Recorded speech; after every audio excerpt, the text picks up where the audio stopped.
Bulan kemarin saya harus menghadiri undangan bisnis yang mengharuskan saya berangkat ke New York. Sebuah perjalanan yang melelahkan bagi saya. Mengingat Jakarta New York ditempuh bisa 24 jam. Dan saya malas membayangkan duduk dalam pesawat selama 24 jam tersebut. Gara-gara perjalanan tersebut saya jadi keinget pertemuan terakhir dengan senior saya di kampus dulu yang bekerja di New York University sebelum pindah ke Yale University di tahun 2003, yaitu Profesor John Barr, di mana saya waktu itu diundang sebagai salah satu responden salah satu riset yang dia lakukan. Sebagai seorang guru besar psikologi, di sana John dikenal dengan sebuah eksperimen yang bernama Barr-Holloway Teori. Karyanya demikian terkenal dan saya sangat bangga menjadi juniornya yang dipercaya untuk ikut di salah satu riset tersebut. Karyanya itu juga ditulis oleh Malcolm Gladwell dalam buku Blink sehingga menjadi terkenal ke seluruh dunia. Risetnya ini sederhana, yaitu menguji kekuatan kata-kata yang berefek pada tubuh manusia. Dalam riset Barr, dia bereksperimen terhadap 40 mahasiswa yang telah bersedia melakukan hal yang diperintahkannya untuk mengulang dan berkata-kata pada diri sendiri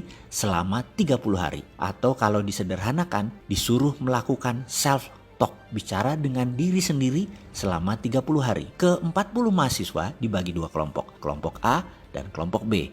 Kelompok A adalah kelompok yang selama 30 hari selalu bangun dan aktif setiap saat harus berkata pada diri sendiri hal-hal yang baik, yang positif, yang menyenangkan. Misalnya, hidup ini indah, hidup ini enak, cuaca menyenangkan, rezeki lancar, selalu sehat, Tuhan baik, pemerintah benar, kerja gampang, sehat, lucu, asik, apapun kata-katanya yang berkonotasi fun, positif, diucapkan berulang-ulang dalam hati selama 30 hari selama sadar. Kelompok B setiap hari mengatakan hal-hal yang negatif, yang sulit, yang tidak menyenangkan. Misalnya, Tuhan jahat, memang nasib susah, kerjaan sulit, zaman gila, pemerintah korup, bangsa bejat, sialan, brengsek, cari kerja susah, jalan macet, sampah di mana-mana, pemimpin tolol, malas, semua hal yang memberi kesan marah, bete, galau, semua dikatakan berulang-ulang selama 30 hari selama sadar, kecuali tidur. Di hari ke-30, mereka diperintahkan untuk datang ke kampus antara jam 10 sampai jam 13. Sepanjang hallway atau koridor disiapkan kamera yang banyak karena ada 100 respondents dari beragam latar belakang hadir untuk menilai. Kita melihat via monitor, via kaca cermin yang semua tidak diketahui oleh peserta. Saya termasuk di antara 100 koresponden tersebut. Kami tidak tahu mana yang dari kelompok A, mana yang dari kelompok B. Kami hanya dikasih kertas, ada gambar foto peserta, beserta nama. Di sana ada dua kolom, A dan B. Kita hanya disuruh melihat gerakan mereka dan menulis apa perasaan kita pada saat itu.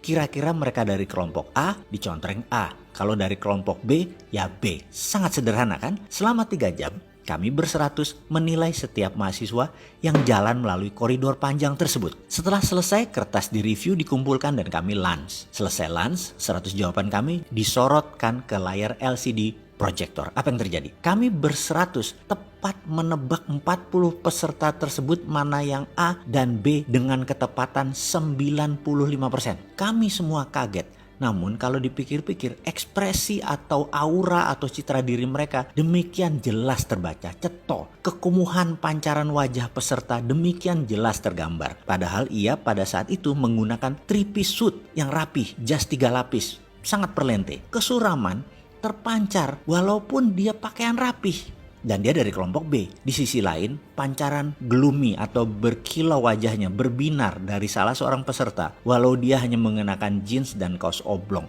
Demikian jelas terlihat sehingga mudah mengkonfirm bahwa dia dari kelompok A. Melihat ketepatan tersebut, banyak respondens bertanya apa yang terjadi. Termasuk saya sangat antusias. John menjelaskan dengan sederhana. Katanya demikian, manusia itu memiliki 1 triliun sel. Setiap hari mati kira-kira 30 miliar sel. Sehingga di hari ke-30 manusia itu berbeda dengan sel 30 hari yang lalu. Note, catatan aslinya sel itu adalah billion nano jumlahnya. Kita lanjut lagi. Dalam 30 hari, sel yang mati tersebut diganti atau tumbuh sel baru. Pada saat sel baru itu bertumbuh, Sel tersebut netral sifatnya. Kita manusia bisa menulis apapun di sel ini dengan pikiran dan kata-kata. Maka kalau dalam 30 hari kita mengatakan hal-hal negatif berulang-ulang tanpa jeda, membuat tubuh kita, sel baru kita bereaksi sesuai apa database yang dituliskan, sehingga orang tersebut kumuh, butek, suram, tidak menyenangkan, dan lain sebagainya. Di sisi lain, kalau selama 30 hari ditulis database positif, hasilnya ya positif, wajahnya berbinar, kulitnya terang, ceria, auranya menyenangkan, kita menjadi ingin dekat dengan orang tersebut.